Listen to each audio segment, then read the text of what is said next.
Hey, everybody, welcome to our next New Student Weeks webinar.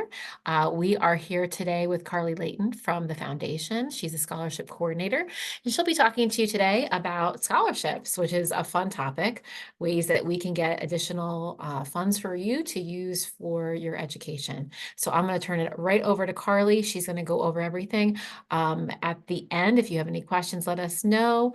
And I'm going to turn it right over to her. Go ahead, Carly. Thank you, Carrie. Yeah, as Carrie said, my name is Carly Layton. I am the scholarship coordinator with the Mercer County Community College Foundation. Very quickly, I just want to go over a little bit about myself. I am an alumni of Mercer County Community College. I graduated in 2018 with my liberal arts degree, my associates in liberal arts. I then transferred to the William Patterson University program that we have on campus. So I was able to get my bachelor's degree in psychology from William Patterson while taking William Patterson classes here on campus. Now enough about me. We're going to get right into scholarships. At any point, if I need to go back a slide, just let me know. This is a pretty brief overview of scholarships because the scholarship application process is actually very easy, which I'm happy to say. So scholarships are payments to support your education that do not need to be repaid. And I'm going to say that again, they do not need to be repaid. As long as you maintain your qualifications for that scholarship throughout your semester, you have that scholarship and it goes towards paying your tuition, your fees, books, supplies, all to support your education. We have over 275 scholarships available, with new scholarships being established every year. I think we had close to about 10 scholarships being established between this time last year to now, and it keeps growing. And the foundation makes almost $1 million available in funds for students. So there's no reason why you shouldn't apply. There's plenty of money available to help support your education. And we have scholarships for everyone. We have scholarships that are merit-based, so they take a look at your GPA and how well you perform as a student. Some are program-based, so depending on the degree program that you are enrolled in, many are based on that program. Many are financial need-based, so it takes a look at your financial need, your hardships, what you've done to overcome those hardships, and how a scholarship can impact you, not only for your academic career, but just in general, all around. And like I said, there are scholarships across all degree programs, from healthcare to automotive to horticulture. There's a plethora of different scholarships across all degree programs. And there are some scholarships, I should say many, not some, many scholarships do not require you to have filled out and completed a financial aid application, your FAFSA application. And that's great for a lot of our international students and students who do not qualify to complete financial aid. There are scholarships for you. Moving right along, the scholarship awards are divided evenly between your fall and your spring semesters. So let's say for the fall, you receive a $1,000 scholarship. That will be split. So you'll get $500 for the fall and $500 for the spring. The portal opens every year on February 1st. There are scholarships for graduating students, and I'll go over that a little bit more in a few more slides. The deadline for those scholarships ends April 1st. So if you are graduating, you definitely want to submit your application before the April 1st deadline. For continuing students, the deadline is October 31st. The reason why we keep the portal open for so long is that even though scholarships are awarded in the summer, July, August, if we have a scholarship that has not gone awarded yet, or we have a scholarship that had a student, but they're no longer qualified, so the scholarship became available, we can still go in and access applications. So we can award the next best candidate for that scholarship. So incoming freshmen, that is you guys. So there are scholarships available exclusively to incoming freshmen to start off your freshman year strong. You just have to provide a high school GPA, and of course, you have to be registered in classes in order to receive the scholarship. Uh, right. So continuing scholarships. So once you complete your freshman year, when you go into your sophomore year, you are then considered a continuing student because you're returning back for your second or third year. And those recipients, those are selected as early as July, August. If you have applied for scholarships already, that's awesome. That's great. We are still in the process of looking over the applications. So if you haven't submitted an application yet, you definitely want to do that. And I'll go over the portal and the application a little bit later, as well as give you guys a chance to at least create an account and go through. And of course, like I said before, if you receive a scholarship, you must maintain the scholarship eligibility throughout your semester.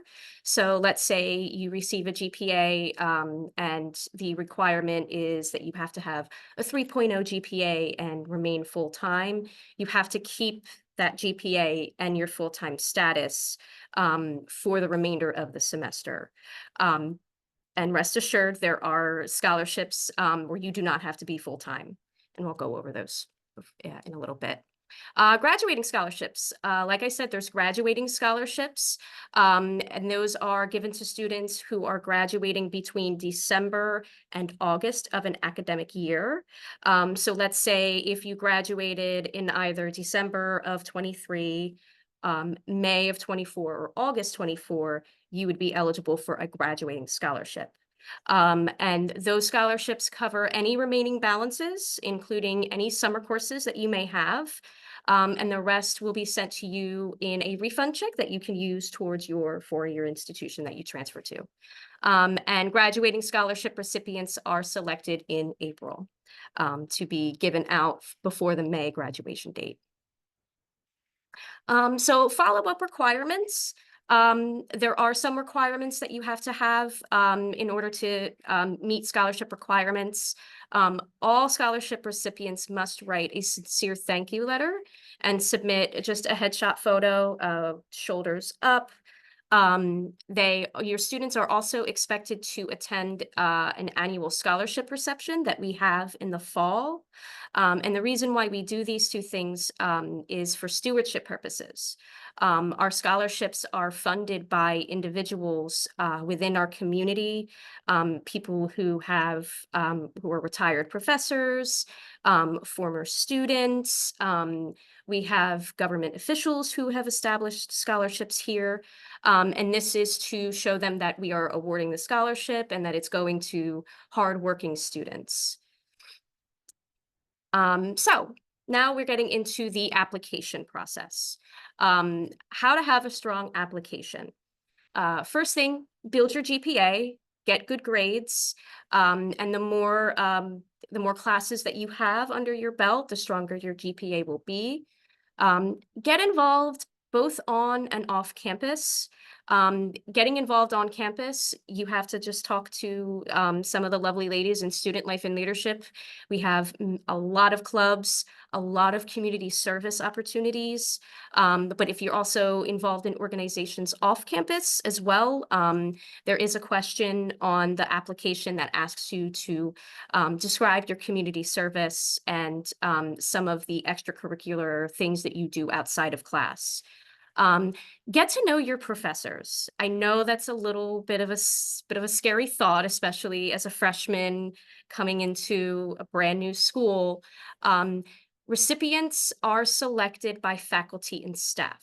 All faculty and staff review applications and score those applications based on meeting the qualifications. Getting to know your professors is a great way. If they see that you're a dedicated student, you're participating in class, the more that they're likely to recommend you to me for a scholarship. Especially if I have a scholarship that doesn't have any applicants. I can reach out to a professor and say, hey, do you have any students that could qualify for this scholarship? They could give me your name if you get to know your professors and you participate in class. Last is write a strong essay. There are 3 essay prompts on the application, and I'll go over them in a little bit. Um, those in those include writing a strong essay, answering all the prompts thoroughly. When you have as the rubric, it will break down what we're looking for in your application and the points that you touch on in the essay. Make sure you answer all of those thoroughly, and make sure you answer them as accurately, and give us details. We want to know what your life is like, and how and if you are having any financial obstacles, what are those obstacles? The more details you give, the better the essay. We do check for spelling and grammar. Now that you're in college, we do expect to have college level writing. This What I recommend to a lot of students is to actually write your essays in a separate Word document. That way you can use the spell check and the grammar check.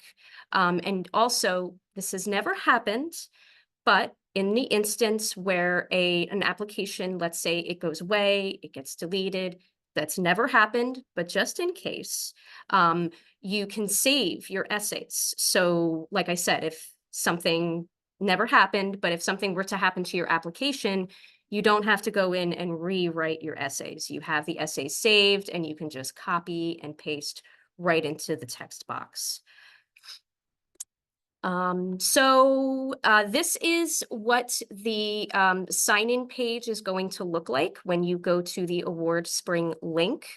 What you'll do is where it says first time here, you would hit set your password. It will prompt an email link to be sent to your email, where you can click the link to create your password and continue signing in. I very much recommend using your student email. That way we can directly contact you regarding your scholarships. It's all in one place. And you don't have to use the month, day, year, password that you use for your My Mercer portal. You're more than welcome to, but you can create any password. It doesn't have to be your My Mercer password. This is the set your password. So this is where you would put your email, and it'll send a link to your emails. In the event that you put your email in this box and it says email cannot be found, you can always reach out to me through an email or phone. I have that in the last slide. I can go in and create an account for you, and it takes literally 2 minutes. So if that does happen and it's telling you that your email does not exist, just email me and I can create an account. So once you create your account and you log in, this is what the portal homepage looks like. It says to complete application, you would hit apply. Now in the top left corner here, there's a few drop-down boxes. In the second drop-down box, scholarships, that is where it will show you a list of all of the scholarships that we have here on campus. And you can even go in and click and you can see all of the qualifications that you have to meet. Also, when you submit your application, once you submit your application will automatically be submitted to all of the scholarships that you qualify for. So if you see over here on the right, you'll see not qualified, not qualified, not qualified. But down here next to Fred Anchor, oops, we go back. Sorry, Fred Anchor Memorial, you'll see applied. So once you you submit your application and you come to this page, you'll be able to see all of the scholarships that your application was submitted to. Once you hit submit, there may be some follow-up questions that you have to complete. Those are specific to certain scholarships that require a short essay after applying. So that will look like this when you come back to the homepage after submitting, and you would just hit complete.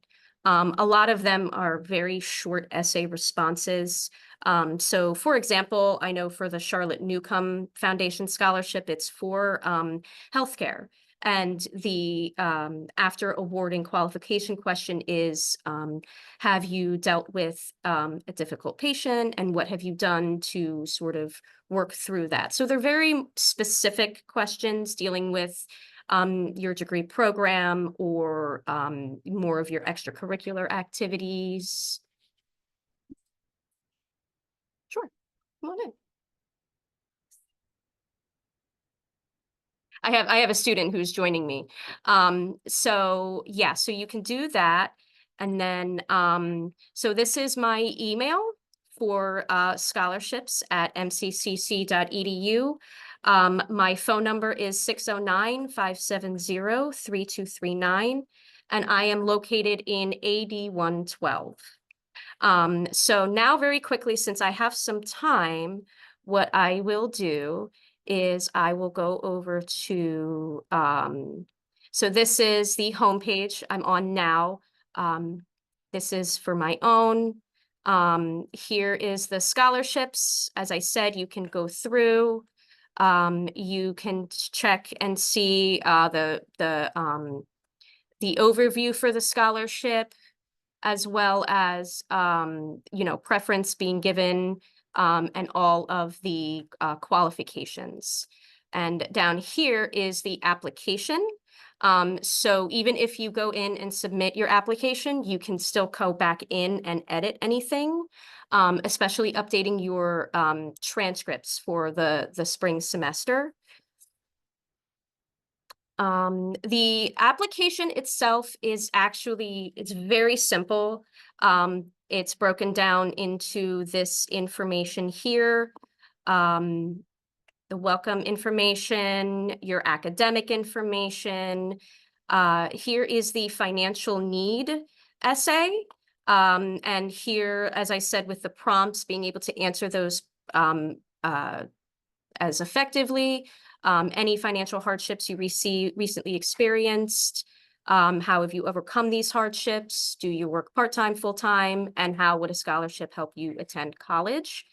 If you just make sure you answer these questions, I've found that students sometimes tend to have a really strong financial need essay, but not a very strong student biography, and that's kind of where students are losing points. So make sure that you are really answering these questions. Give us the details, let us know what's going on, because the more convincing it is, the more likely you will be selected to receive a scholarship. And then back down here is the short essay. We are looking for a student biography, and it's broken down we help break it down for you in paragraphs. So the first paragraph would be any relevant background information. Tell us about who you are, where you come from, where you plan to go. Any academic achievements would be paragraph 2. And then paragraph 3, which is your future goals. This part of the student essay is what reviewers really take a look at, what your future goals are, both academic and career, and what inspired them. So really tell us how great of a student you are in this essay, because it definitely makes a difference in your application. And then if you're involved on campus, the last one is just a detailed description of any current extracurricular involvement, both on and off campus, or as well as your senior year of high school, as well as any volunteer projects that you've participated in. Another great thing about the application is that you do not have to complete it in one sitting. So like, for example, if I go in and start answering these questions, it says saved. You see the little, it says saved. So each question that you answer, it automatically saves your answers. So you don't have to complete it in one sitting. You can go back and forth. Um, if you have any questions, if you guys have any questions, that's it for my presentation. Like I said, it's very short, very simple, especially with the application process. So if you guys have any questions, you can ask now, or you can email me, you can call me, you can stop by 8112. I'll be here. Wonderful. Thank you so much, Carly. That was so informative. And I love that we gave you more time this year that you can go into that and Yes. and show into the process of the application. I know we have a student on here, so if you feel comfortable putting anything in the chat, or if you want to unmute yourself, if you have any questions or comments, please let us know. I did put in the chat for you a short survey. If you could just fill that out for us, so that we always are looking to improve our programs and improve our offerings. If you could just let us know how we did today, some feedback on the webinar, I'd appreciate that. And to reward you for filling that out, we'll have a drawing for a $20 gift card to the bookstore. So you don't want to miss that. Any questions for Carly? All right. Well, with that, you do have her information. You can definitely Mm-hmm. check that out. Let us know, or reach out to Carly if you have any questions. And thanks so much for coming today. And thank you, Carly, for that presentation. We Of appreciate course, it. anytime. Thank you for having me. And Wonderful. welcome to Mercer. Wonderful. Have a great day. Bye-bye.